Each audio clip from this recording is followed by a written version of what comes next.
Hello all and welcome to Wow Crochet Designs. My name is Mary and in today's tutorial we are working on a very beginner tutorial for the beginner crocheter. You've just bought yourself a hook, you've got yourself some yarn, whether it be cotton, wool or acrylic, it doesn't matter. You want to learn crochet, yeah? The basics of crochet, the very first thing you learn is how to form a slip knot and then how to make a chain. We're going to work on those two today. Pop your hook out of the way, grab your little thread. Before you do anything, you really need some sort of starting loop. Now this one is called a slip knot. There's another one called the magic loop or the magic circle or the magic ring, whatever you want to call it. It has three kind of names. It depends on who you are, yeah? But we are working on a slip knot today. That's grabbing the tail end of your yarn and wrapping it around this finger right here. So you wrap it around the finger once and twice. You are holding it there and you're holding it down there, just in both places on purpose so that it doesn't move out of place. You're not tugging it tight, you're just holding it gently, yeah? Grab the back loop, passing it halfway over your finger and hold it there. Grab your other loop, passing it all the way over. Grab your hook and pop it in there. Now there are many ways you can tug this tight. I find if I just let it go and grab the working end, it closes up. And the way you hold your yarn also counts. So what you do is you grab your yarn, pass it over your little pinky, run it up behind your two fingers and then wrap it around that top finger there, holding everything like that. Making sure you've got some sort of tension there, so you're not pulling real tight like that, but you've got some tensions for your yarn to move through and you've wrapped it around your finger. All right. And let's see if we can get a nice close-up for you. We are going to form the chain. This is the second part of this tutorial. And a chain is yarn over your hook and pull it through to the loop on your hook like so. And what you have formed is kind of like a little V there. That's what we call it in our in crochet, the V. And you're going to do that again. Yarn over your hook, pull it through the loop. And that's your second one. Yarn over your hook, pull it through your loop. That's your third. Yarn over, 4. Now what you do, because your hand's so far it's going to be awkward, just move it up. Yarn over, 5 and 6 and 7 and 8, 9, 10. What I want you to do is keep doing that until you get to, let's say 25 stitches, yeah?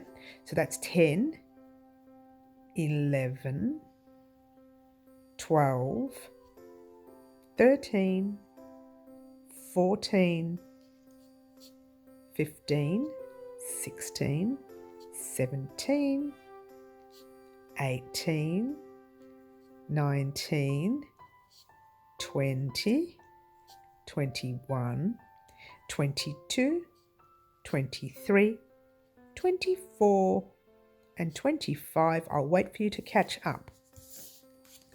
All right, and there you have it, your 25 stitches. Now I'm just going to, for fun, I'm just going to see if that fits around my wrist, just for fun. So I'm going to grab the little tail end and pop my hand in there and see if it fits right around my wrist. There, it does. So guess what? You're going to make a little bracelet for your very first project with your very first stitch. Now normally I wouldn't do that, but I've realized how long I've made it. We can actually tie it all together and make a tiny little bracelet. Just for fun, yeah? You've done your 25 stitches. You want to close off and finish up. What do? This is exactly what you do. All right? We're going to do one more time. This is called either pulling up a loop or a chain. It doesn't matter. You grab your loop and you just pull it through and lift it up. And you grab your scissors and you cut it there. You pull that loop through like so.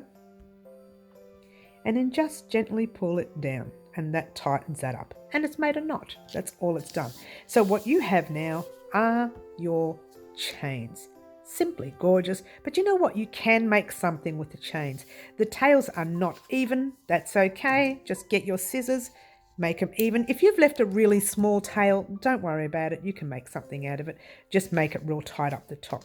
So all you want to do is grab your little piece and put it in a knot, right up to where the little stitches started. Now, this will not fit a young one. It might be a bit too big for the young one, so you might need to make another one. And just make a little knot, like that. Nothing fancy, just a little knot. Pop it on your wrist, and you have yourself a little bracelet. Now, if you find that's not even, you can give it a trim again. If you find your little loops are not even, if you're not happy with them, just give them both a trim at the same. And there you've got your little. But a lot of people do tend to have one longer than the other just for a bit of fun. It's entirely up to you. But there you go. You've made yourself a little chain on your very first lesson here at Wow Crochet Designs. All right, it's just a little chain. It's called chains because they look like chains. If you look carefully at them, they look exactly like chains. And you have a front. That's another thing I wanted to show you. You have a front side to the chain, and you have a back of the chain where there's a little thread right there. We call them the back bumps, and sometimes we work in those back bumps, and sometimes we work in these chains when we are producing projects. All right, so thank you very much for watching. I just wanted you to learn how to make chains. Before you go, however, I wanted to talk to you quickly about the yarn and the hook that we used today. We used what I call, and what everybody calls, I should say, not what I call, a 6mm hook or a J. A lot of people in their tutorials will say, oh, we're using a J hook today, go and get your J hook. And you'll think, what is a J hook? And that's that part of your hook. And then you've got your 6.0mm right here. Sometimes you'll have 3, 4, 5, it goes up to all different sizes. And then sometimes you'll have a 6 or a 5.5 or a 4.5 or whatever. The main one I use on the channel here is actually a 4mm hook. And I use a yarn called a DK weight yarn. But that's a whole new tutorial in itself. I just wanted to show you on your label that you purchase your yarn. I mean, I've purchased this one here as Bendigo Woolen Mills. This is the yarn we use here in Melbourne, Australia. There's other yarns as well, but this is a company here in Victoria. It's called Bendigo Woolen Mills, and this is called a luxury yarn, which is literally 100% pure wool, but it's a lot softer than your average wool, yeah? And it's a 10-ply here in Australia. 10-ply overseas can mean Aran weight and can also mean a 4-weight yarn, okay?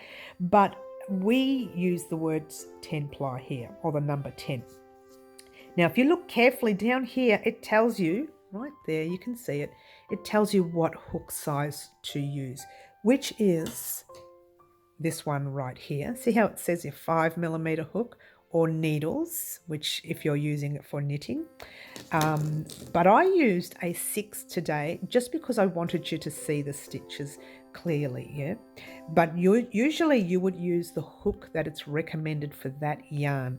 If you don't use the hook recommended for that yarn, your project that you're working on may not come out the way you want, all right? I don't want to talk too much about that part of crochet because we're doing a whole tutorial on yarn and different size yarns and different size hooks as well. So thank you very much for joining us today using our slip knot and our chains. If you want to rewatch this video a few times to get a bit more practice, to make a few more for family and friends as small gifts for Christmas, a little friendship bracelet if you will, and I will see everyone in probably about a week's time for our very next tutorial. Not sure exactly what that will be, but it'll be a beginner version. This is beginner version number 1. You will be getting beginner version number 2 next week. Good luck everyone, and happy crocheting to you. Ciao for now.